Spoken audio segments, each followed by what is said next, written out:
Hi, good evening, friends. Then we are going to now do present perfect tense. Before this tense, we have already covered present simple and present continuous progressive. तो इस part में हम जो है present perfect tense को cover करेंगे. तो what is present perfect tense? Present perfect tense पहले क्या है वो समझिए आप, ठीक है. A form of verb that indicates that the action has been completed just now, till now. मतलब अभी अभी जो है किसी भी काम को ख़त्म किया गया है, और अगर ये वर्ब बताती है कोई भी वर्ब, तो ऐसे सेंटेंस को हम या टेंस को हम क्या कह सकते हैं? एक प्रेजेंट परफेक्ट टेंस कह सकते हैं. अब ये प्रेजेंट परफेक्ट टेंस यूज़ कैसे होता है, कहाँ यूज होता है? तो सबसे पहले चीज़ तो यह है इसमें कि जिस क्रिया का अंत में चुका है, ठीक है, चुकी है, चुके हैं, या है, ये है,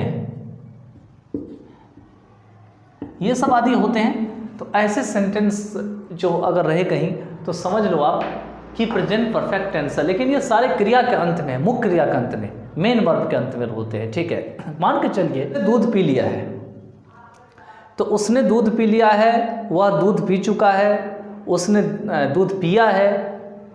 मीनिंग इंग्लिश में एक ही बनेगी, ठीक है. लास्ट में जो भी मैंने लिखा है वो सब उस सेंटेंस में आ जा रहा है. इसी कारण से इसका सीधा बनेगा he has drunk milk, he has drunk milk, he has drunk milk, ठीक है. चलिए, अब है कि इस टेंस को हम यूज़ कहाँ करते हैं? कोई भी काम अभी अभी तुरंत समाप्त हुआ है तो उसको हम प्रेजेंट परफेक्ट में जो है यूज़ करेंगे. मान के चलिए कि मैं अभी इस बोर्ड पे आपके सामने में पढ़ा रहा हूँ, टीचिंग कर रहा हूँ. तो अभी जो मैं कर रहा हूँ ये कंटिन्यूस में है, आई एम टीचिंग. इसका बनेगा आई एम टीचिंग, मैं पढ़ा रहा हूँ. लेकिन जैसे ही मैं इसको पढ़ा के समाप्त करूँगा वैसे ही प्रेजेंट परफेक्ट में चला जाएगा. तब बन जाएगा आई हैव टॉट. क्या बन जाएगा? I have taught. क्योंकि काम को मैं तुरंत अभी अभी ख़त्म किया हूँ, करूँगा उस टाइम में. जैसे ही मैं इसको ख़त्म करूँगा वैसे ही वो चला जाएगा प्रेजेंट परफेक्ट में. तो जब भी कोई काम आप तुरंत ख़त्म करते हैं, मान के चलिए आपका ऑफिस का टाइम है, ठीक है, और ऑफिस का टाइम 6 बजे तक है, 6 बजे ही आपने ऑफिस छोड़ दिया किसी भी दिन, तो क्या हो जाएगा? पूरा प्रेजेंट परफेक्ट में. तब आप सामने वाले को बोलेंगे कि I have just left my office, कि मैंने अभी अभी अपना ऑफिस जो है बस छोड़ा है, ठीक है. I have taken my breakfast, इसका मतलब मैंने अभी अभी नाश्ता किया है, तुरंत अभी नाश्ता का काम मेरा ख़त्म हुआ है. I have driven the car, मैंने कार चलाया है, मतलब अभी मैं कार से जस्ट उतरा हूँ चला करके, इसका मतलब ये हुआ, ठीक है. तो ये चीज़ आपको पास्ट सिंपल और पास्ट परफेक्ट को अलग करने में आपको हेल्प करेगा, क्योंकि पास्ट परफेक्ट जो है वो भी आप आगे समझेंगे जब हम पास्ट टेंस पढ़ाएंगे तो, ठीक है. देखिए, इसको बनाने का क्या तरीका है? इसको बनाने का तरीका है कि इसके जो मेन वर्ब होते हैं, इसके मेन वर्ब में थर्ड फॉर्म लगते हैं. मान के चलिए हमने लिखा यहाँ पे ड्रिंक, तो इसके थर्ड फॉर्म लगेंगे, ठीक है. अब फर्स्ट फॉर्म में तो मैंने यहाँ पे ड्रिंक लिख दी, सेकेंड फॉर्म में हो गया ड्रैंक, और थर्ड फॉर्म हो गया ड्रंक. तो इसमें खास करके ये वाला जो फॉर्म है ये लगेगा. जितने भी परफेक्ट होते हैं, चाहे मॉडल परफेक्ट हो, चाहे प्रेजेंट परफेक्ट हो, चाहे पास्ट परफेक्ट हो, चाहे फ्यूचर परफेक्ट हो, सब में आपको थर्ड फॉर्म का यूज़ होता है. मॉडल वर्ब में भी अगर परफेक्ट बनता है तो थर्ड फॉर्म. फॉर एग्जाम्पल, तुम्हें काम कर लेना चाहिए था, चाहिए थी, तो you should have done the work, modal verb का परफेक्ट है, ठीक है. तो इसमें आपको ऐसे करके सेंटेंस आप बना सकते हैं. अब इसमें जो है मेन वर्ब में दो तरह का वर्ब होता है. पहला जो वर्ब होता है वो होता है रेगुलर वर्ब. रेगुलर वर्ब्स कैसे होते हैं? जिसमें केवल आप डी ई डी लगा देते हैं, काम चल जाता है. फॉर एग्जांपल देखिए, रीच,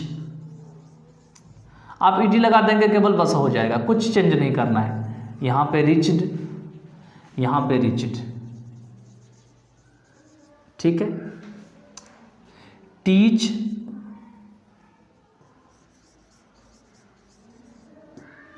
taught, taught.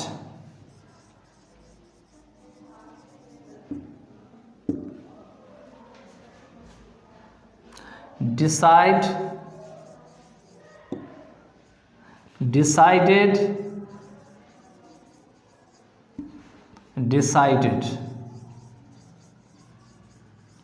अब अगर आपसे ये पूछा जाए कि बताइए इसमें कौन सा जो फॉर्म ऑफ वर्ब्स जो यूज़ हुए हैं इसमें कौन सा रेगुलर है कौन सा इरेगुलर है, तो आप देख सकते हैं कि केवल इसमें कुछ भी नहीं किया है हमने, केवल रिच था, रिच में ईडी लगा दिया, रिच्ड में यहाँ पे रिच्ड बन गया सेकंड, और थर्ड भी रिच्ड बन गया।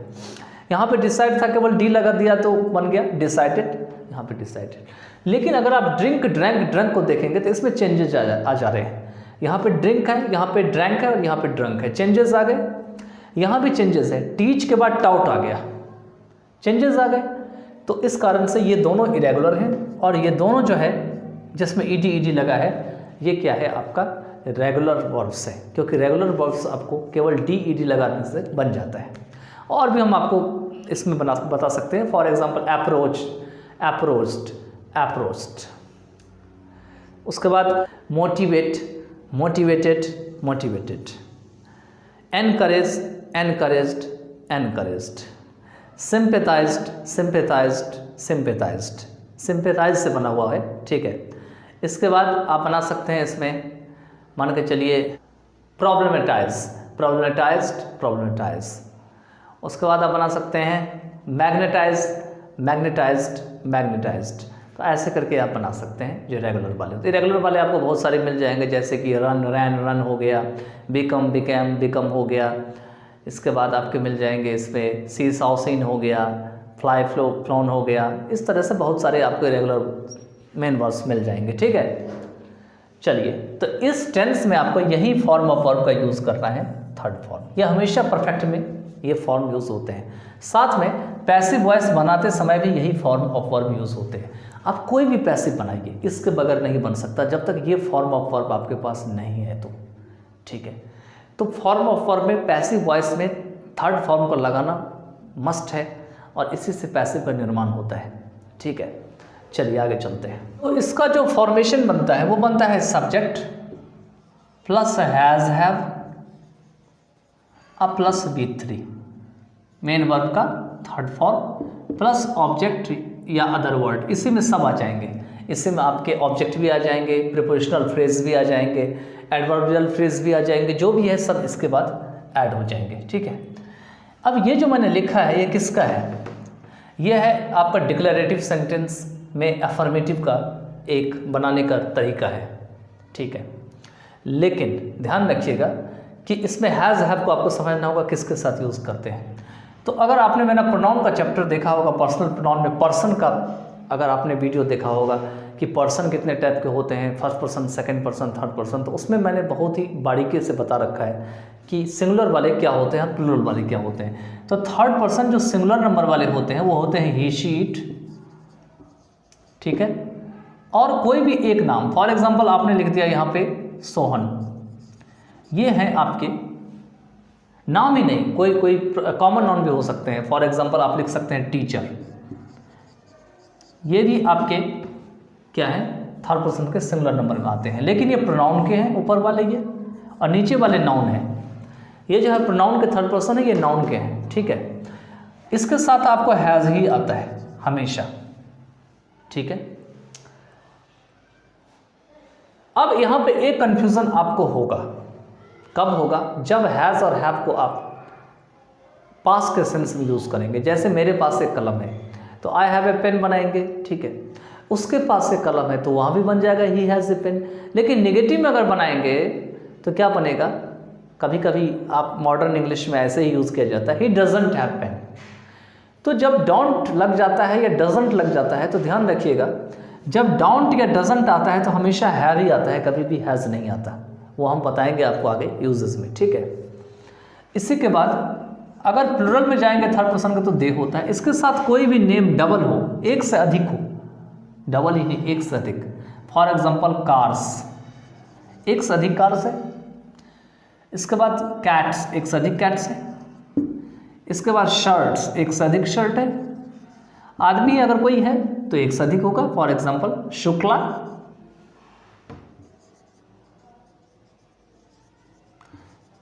एंड माधुरी, एक से अधिक है। तो ये जितना भी है ये दोनों का दोनों, ये दोनों का दोनों आपको इसमें हैव का यूज हो जाएगा, दोनों के दोनों में। क्यों? क्योंकि ऊपर वाला तो ये प्रोनाउन है, लेकिन नीचे वाला थर्ड पर्सन का प्लूरल नंबर है, ये नाउन है इसमें सारे। ये कार्स कॉमन नाउन है, कैट्स कॉमन नाउन है, शर्ट्स कॉमन नाउन है, Shukla and Madhuri proper noun है, ठीक है। तो इसके साथ हैव प्लस V3 और इन सब के साथ इस तरह के रहेंगे तो हैज़ प्लस V3। चलिए अब हम आगे जो है सेंटेंस बता देते हैं।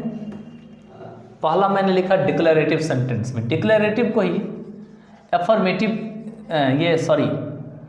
डिक्लेरेटिव को ही एसर्टिव कहा जाता है, एसर्टिव सेंटेंस। ये जो फॉर्मूला ऊपर लिखा है ये आपका डिक्लेरेटिव या एसर्टिव का ही फॉर्मूला है, ठीक है। यहाँ पे हम केवल चेंजेस करते जाएंगे और यहाँ लिखते चले जाएंगे, ठीक है। देखिए इसमें सब्जेक्ट है, हैज़, हैव है और मेन वर्ब की थर्ड फॉर्म। अभी जो हम बना रहे हैं अफर्मेटिव का या पॉजिटिव सेंटेंस का बना रहे हैं। हमको लिखना है कि उसने काम कर लिया है, तो ही है, ही के साथ हैज़ आएगा, ठीक है। और do did done, done the work, उसने काम कर लिया है, ठीक है। He has done the work. अब अगर मान के चलिए इसी को निगेटिव बनाना है तो क्या करेंगे, केवल यहाँ नॉट ऐड कर देंगे।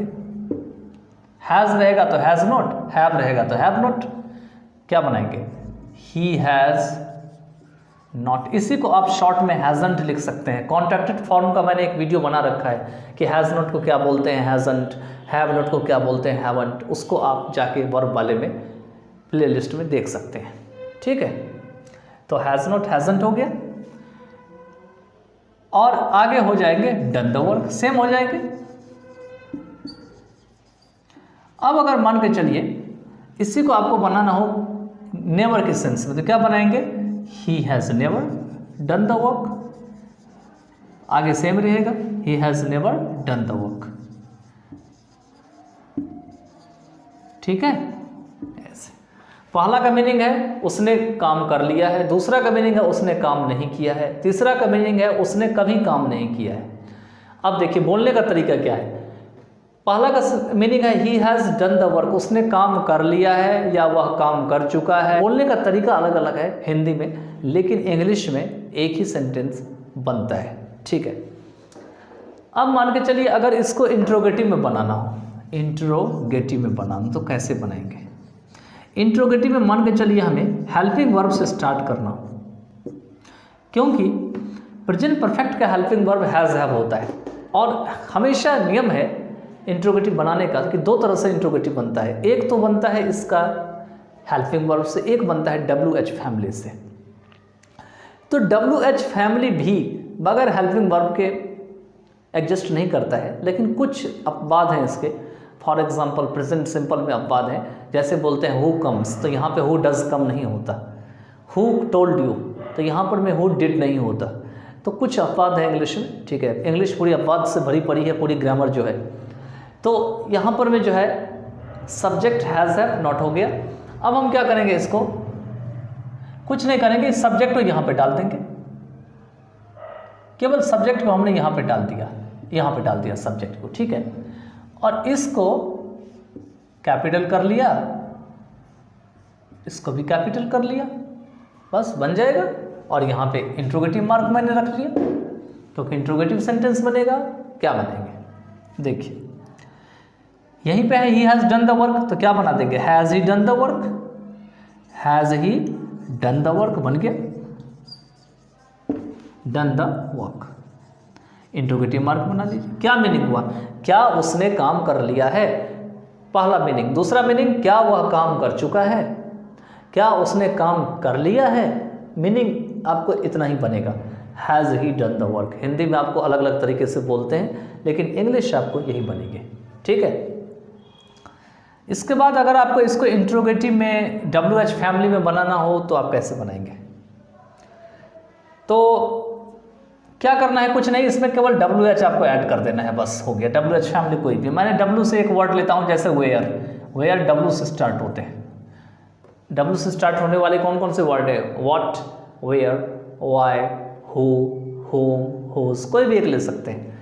तो यहाँ पे ले लेंगे वेयर, बस कुछ नहीं करना है। मैं इसी को बना देता हूँ, चलिए ऊपर वाले को ही। इस हैज़ को हम H को पहले हम स्मॉल कर देते हैं, इसी में हम क्या करते हैं, यहाँ वेयर अटैच कर देते हैं। Where has he done the work, उसने कहाँ काम कर लिया है, उसने कहाँ पर कहाँ काम किया है, वह कहाँ काम कर चुका है। मीनिंग एक ही बनेगा, वो बनेगा ये where has he done the work. अब सपोज करिए इसमें इंट्रोगेटिव नेगेटिव बनाना हो, इंट्रोगेटिव नेगेटिव बनाना हो तो क्या करना है, आप स्क्रीनशॉट ले सकते हैं समझने के लिए, या आजकल तो ऑनलाइन यूट्यूब से बहुत सारे इस तरह के वीडियो पड़े हैं, तो इस सब की रिक्वायरमेंट नहीं पड़ेगी। जितना ज़्यादा आप इसको पॉलिश करेंगे तो उतना ज़्यादा आपको जो है हेल्प मिलेगा। तो पहला जो तरीका है ये इसको बनाने का नेगेटिव वो ये है, यहाँ से चेंजेज करेंगे। तो एक तो चेंजेस है कि आप या तो यहाँ पे नॉट इसके साथ लगा लीजिए। पहले मैं यहाँ वाला आपको बताता हूँ यहाँ पे कैसे से लगा के बनाते हैं। यहाँ पे अगर आपको लगा के बनाना है तो केवल आपको नॉट जो है इसी हैज़ के पास रखना पड़ेगा। ये हैज़ नॉट को आपको लिखना पड़ेगा शॉर्ट में। यहाँ पे थोड़ा इसको बड़ा कर देता हूँ, देखिए यहाँ पे आपको लिखना पड़ेगा where has an apostrophe T, hasn't. इसको आप ऐसे नहीं लिख सकते हैं where has not he done the work, क्योंकि आप सब्जेक्ट से पहले हैज़ नॉट को यूज़ कर रहे हैं। तो यहाँ पे बनेगा where hasn't he done the work, उसने काम कहाँ पे नहीं किया है, उसने काम कहाँ नहीं किया है, उसने काम वह काम कहाँ नहीं कर चुका है। मीनिंग यही होगा। और या तो इस नॉट को आप सब्जेक्ट के बाद यहाँ जस्ट मेन वर्ब से पहले पुट कर लीजिए। जस्ट यहाँ पे मेन वर्ब से जस्ट पहले रखना है, सब्जेक्ट और मेन वर्ब के बीच में रखना है आपको नॉट को, ठीक है। तो इसका बन जाएगा where has he not done the work, where has he not done the work. समझ गए। अब अगर मान के चलो इसी में होगा उसने कभी काम नहीं किया है, तो क्या करना है, यहाँ पर में जो है आपको हैज़ लगा देंगे तो ये बन जाएगा। अब अगर आपको बनाना हो उसने काम कभी क्यों नहीं किया है, तो क्या करना है इसमें, यहाँ पे वाई लगा दीजिए। वाई हैज़ ही, क्योंकि जब आप वाई वॉट हो होम लगाते हैं तो सेंटेंस का मीनिंग भी क्लियर रहना चाहिए। ये नहीं कि आपको कुछ भी उठा के लगा दिए और सेंटेंस का मीनिंग मीनिंगलेस हो गया, अर्थहीन हो गया, ऐसे नहीं बनाना होता है। ऐसे आपको यहाँ पे क्वेश्चन वर्ड रखने होते हैं जिससे मीनिंग भी सार्थक हो, ठीक है, निरर्थक मीनिंग ना हो, मीनिंगलेस ना हो, मीनिंगफुल हो, ठीक है। तो यहाँ पे बनाएंगे वाई हैज़ ही नेवर, यहाँ पे लगाएंगे नेवर। अब एक क्वेश्चन उठता है कि क्या इस नेवर को हम ही से पहले रख सकते हैं? नहीं रख सकते हैं, ऐसा नहीं होता। ये सब हम बहुत सारा क्लियर करेंगे नेक्स्ट वीडियोस में, और भी वीडियो इसके ऊपर बनाएंगे। देखिए why has he never done the work, उसने कभी काम क्यों नहीं किया है, वह कभी काम क्यों नहीं कर चुका है, इस तरह से आप लिख सकते हैं, ठीक है। तो इसमें आपके हो गए डिक्लेरेटिव हो गए, इंट्रोगेटिव नेगेटिव हो गए, और मैंने एक इंट्रोगेटिव का भी बताया था जो बगैर WH के था, और मैंने WH के साथ ही बताया। H वाला क्या है? H वाला है जो H से शुरू होते हैं। For example how much, how many, जैसे यहीं पे बना देंगे। देखिए हाउ मच वर्क यहाँ शुरू में, लेकिन सेट आता है इसमें हाउ मच वर्क। ये हाउ मच के साथ एक नाउन आता है, how much work has he done. यहाँ से वर्क अब हट जाएगा, यहाँ से नेवर भी हट जाएगा, मतलब उसने कितना काम किया है, वह कितना काम कर चुका है, ठीक है। इसी तरीके से बना सकते हैं how much milk has he drunk, उसने कितना दूध पिया है। उसी के बाद बना सकते हैं how much water has he brought, उसने कितना पानी लाया है। How much water has he fetched, fetch means जाके ला, FETCH फेच, उसने कितना पानी जाकर के लाया है। कहीं इस पे जाते हैं वहाँ से उठा के लाते हैं, उसको फेच कहा जाता है। इसी तरीके से आप बहुत सारे हाउ मैनी से बना सकते हैं। For example how many pens have you bought, तूने कितना पेन खरीदा है। How many pens has he bought, उसने कितना पेन खरीदा है। तो आप ऐसे हाउ मच या हाउ मैनी से हाउ से भी बना सकते हैं। हाउ हैज़ ही कम, वह कैसे आया है यहाँ पे। How has he gone from here, वह यहाँ से कैसे गया है। How has he told you like this, उसने ऐसा तुम्हें कैसे कहा है। How has he learned English grammar, उसने इंग्लिश ग्रामर को कैसे सीखा है। तो इस तरह से बहुत सारे सेंटेंस आप बना सकते हैं। तो चलिए, होप करते हैं कि आपको समझ में आ गया होगा। बाकी कुछ नेक्स्ट क्लासेस के लिए भी छोड़ देते हैं कि बचा खुचा हुआ कुछ चीज़ें ऐसा है जो कमेंट बॉक्स में आप लिख सकते हैं, कहीं आपको अपना ओपिनियन या सजेशन हो तो कोशिश करेंगे कि हम जो है इसको दूर करें। इस सेंटेंस को कनेक्टर में भी यूज़ करते हैं, दूसरे सेंटेंस के साथ भी, दूसरे टेंस के साथ भी हम ऐड करके बनाते हैं। ये सब जब आप एडवांस इंग्लिश ग्रामर सीखेंगे तो उस समय हम आपको बता देंगे। तो बाय देन आपको करना क्या है कि कमेंट बॉक्स से नोटबुक में आपको कम से कम 4 डिक्लेरेटिव बना लेना, बिकॉज इसमें 2 अफर्मेटिव 2 नेगेटिव आ जाएंगे। इसी तरीके से इंट्रोगेटिव के 2, इंट्रोगेटिव नेगेटिव के 2, इस तरीके से 8-10 सेंटेंस आप प्रैक्टिस कर लेना। और आई होप कि आप सबको बहुत अच्छा लगेगा और अपने एक्सपीरियंस के हिसाब से जो है, जो भी शॉर्ट में होना चाहिए वो मैंने आपको बता दिया है। बाकी आपको नेक्स्ट क्लासेस में और भी कवर करवाए जाएंगे। So just thank you so much, take care yourself.